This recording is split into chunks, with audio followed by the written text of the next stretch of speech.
I love these glasses. I do. Thank my mom for buying these for me. I mean, obviously, I had liked them and had mentioned them, but still, for her Like a few. getting these are great. Oh, I sense a Christmas option there. We've got one of our favorite spirits that we feel does not get enough love. Does not. For this, give it a shot. I'm Andrew. And I'm Keith, and we are AboutBeverages.com.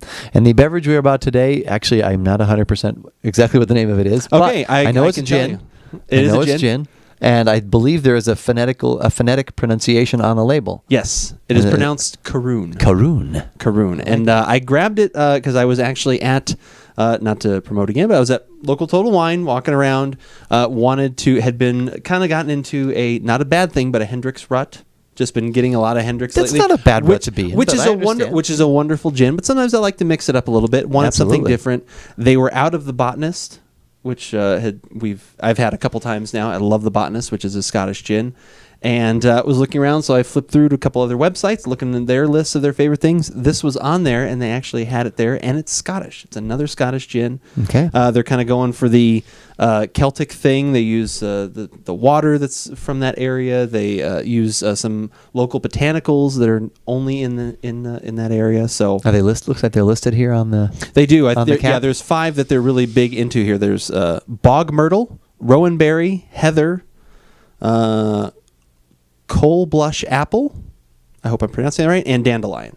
Okay. So those are kind of the big 5 that they kind of put in there. And yeah, for $25, like I said, it's not for me, not a super pricey gin. Like I said, when you look at some of the things that that we've tried or different spirits, I thought I'd give it a shot. Oh, that's what we're going to do. Look how I tied that in. You have no, wait, have you had any of this? No, it's it actually, that is the only thing. For $25, you only get this much.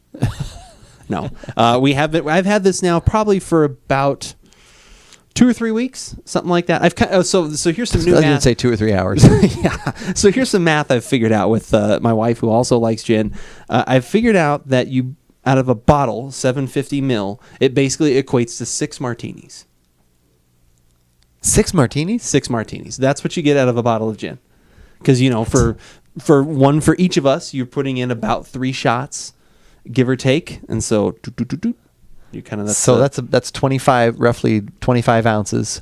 So you guys are doing a little over 4 ounces. Yeah, like once it kind of breaks down, right? Okay. So that's what it breaks down. Yeah, it's right around 6 martinis when 6 7 ounces. Yeah, like I said, or I should say 6 or 7 martinis about together.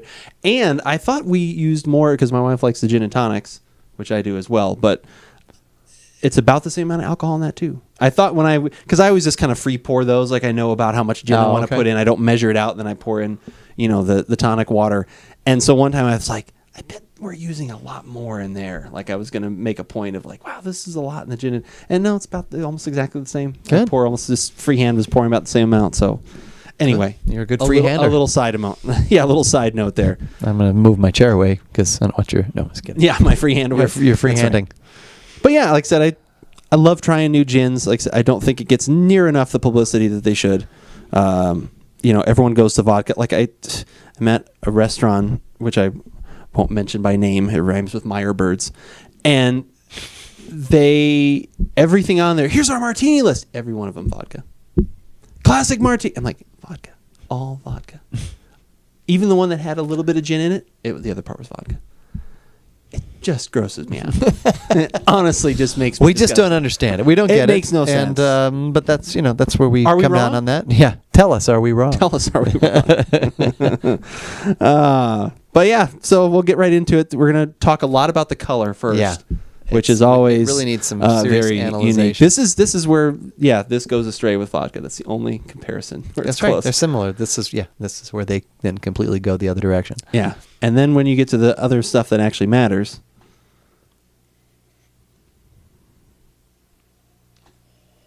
I get a little fruit, a little citrus. Yeah, I thought citrus actually came out of there as well. I totally agree.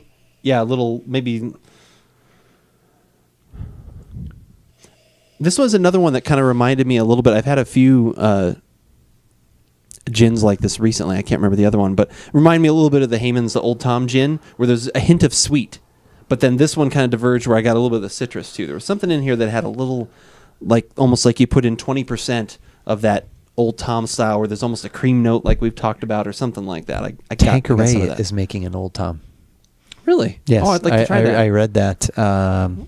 It's called like Tanqueray 24 or something. I read because I guess I thought my interpretation of the article was that way back in their history, Tanqueray had made an Old Tom, and now they're Bringing it back? resurrecting that. Oh, that's So, cool. Yeah. Very neat. Anyway.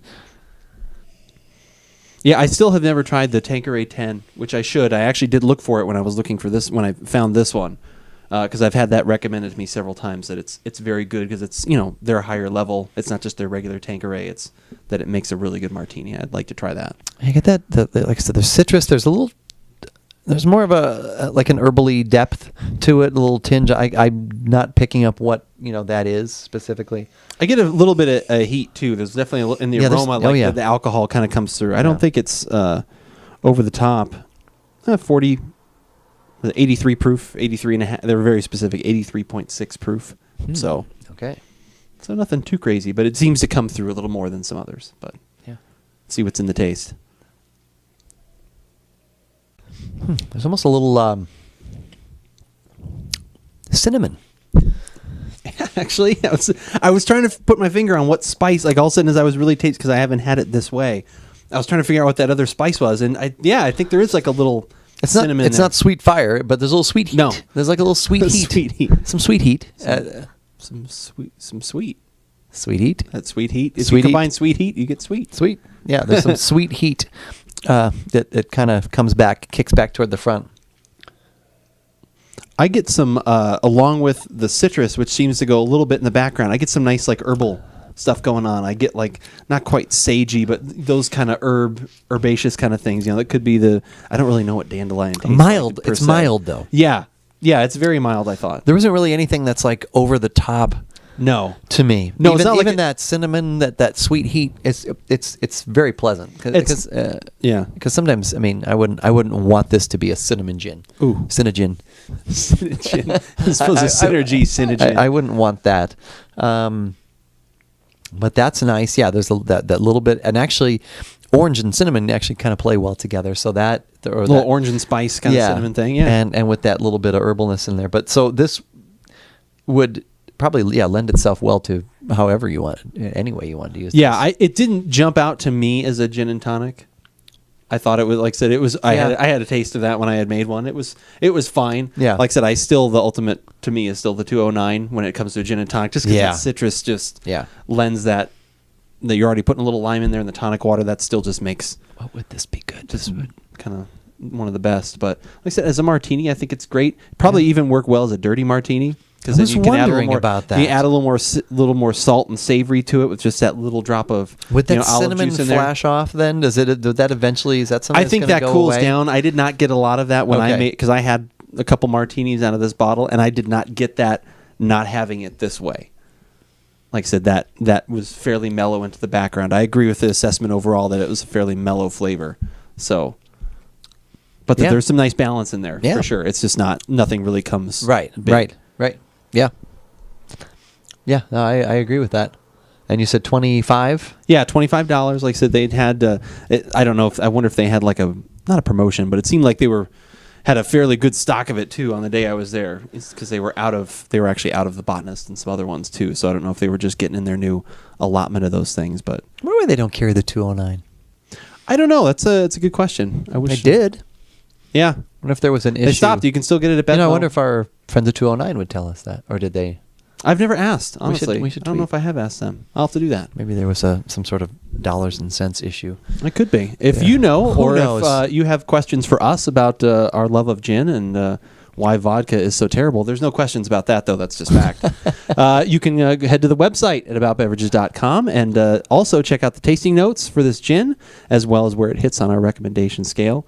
And while you're there, gosh, I don't know. Talk to us. Yeah. Write us. Write us. Give us some thoughts, some ideas, suggestions for the holidays, for Thanksgiving, for Christmas, New Year's, Hanukkah, whatever. Kwanzaa. Sure. Whatever's going on. Sure. All of these events, usually there could be some booze at. There might be a beverage there. There could be a beverage. It doesn't have to be booze, but that's there could true. be. You know what? That's true. Ooh, are you still getting Imbibe? Did you still Yeah. get this one? Mhm. Did you see that recipe for the Tom and Jerry? Oh no, I didn't It know almost that. makes me want to make a Tom and Jerry because it looks really good. I may actually. Speaking of that, I may be bringing over a new. In addition to the other chocolate pies, there's another dessert I might be bringing over. Oh, okay. It involves beer. Okay. I saw it, and it was someone that we follow on our Twitter. That puts out recipes and things. That the Beeriness or whatever, she always puts out. Have you ever seen that? Or follow? She puts out and she cooks only with beer. Nice. And so All she right. makes a pumpkin caramel cheesecake with beer, and you put a little bit of beer in, and you don't have to cook All right, it. sir. You don't have to cook it, so it just like sets up almost like the chocolate pie, where you just let it sit in the fridge overnight, and so it gets solid. And she suggested using barley wine. I may have to do that. That might be. I love cheesecake, so that might be one way that I will enjoy barley wine. That could be the way. That could be the way we figure it out to get you to have some barley wine. That's right. But whether we like it or not, You should give it a shot.